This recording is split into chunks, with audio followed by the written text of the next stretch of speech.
Welcome to another episode of the Expert Lounge podcast from India Ratings and Research. I am Sagar Desai from Core Analytical Group along with my colleague Shivraj Patil from Structured Finance. In today's episode, we will be discussing our latest published report titled Effective Implementation Key for Reforming Real Estate NPAs Challenges in Reviving Stalled Real Estate Projects. So, Shivraj, let's start with committee's proposals.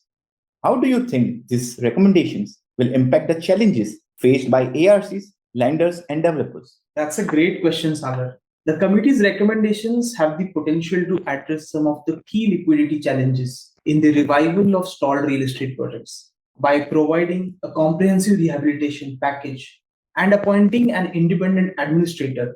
These measures could help in expediting project completion and enhancing recovery values.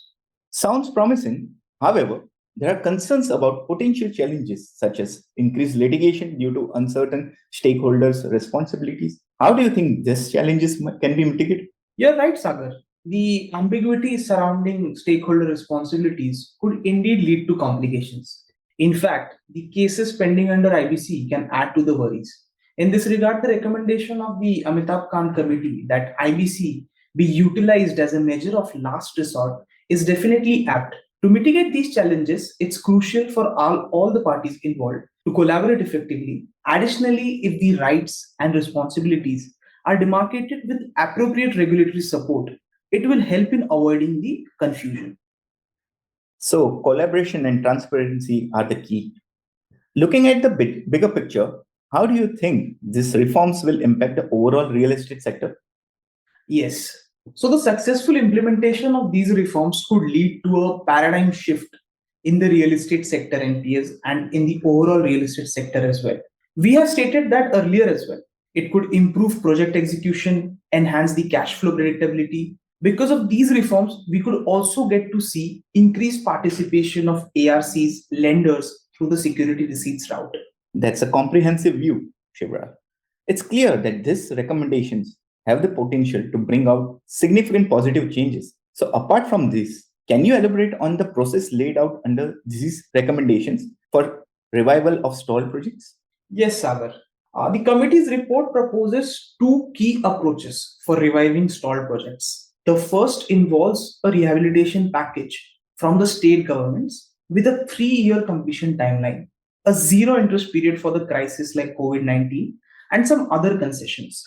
The second approach involves RERA and administrator led revival of the project. This is only after the developer being unable to revive the project, even after receiving the benefits of rehabilitation. There are several other benefits to two approaches, which are mainly focused on the revival of the project. This is mainly because the committee had found out that the main reason for real estate project being stalled was cost and time overruns. Shivraj, I believe some states have already announced package for their states and have started the work of revival of stalled projects. Hence, we can see similar approach being followed by other states. Accordingly, the revival of stalled projects is expected to be streamlined with all these changes. Any closing comment, Shivraj? Yes, Sagar. As highlighted in our report, we believe apart from these recommendations, which are definitely essential, there is an urgent need to prioritize large residential housing projects with effective public-private partnership mechanism. In such large projects, it's impossible to resolve them without appropriate government support, and hence collaboration among stakeholders like RERA and other authorities is important. For further such insights on the points discussed in our podcast, you can view our report published on www.indiaratings.co.in under the Research and Publication tab. And you can also reach us out in case of any queries.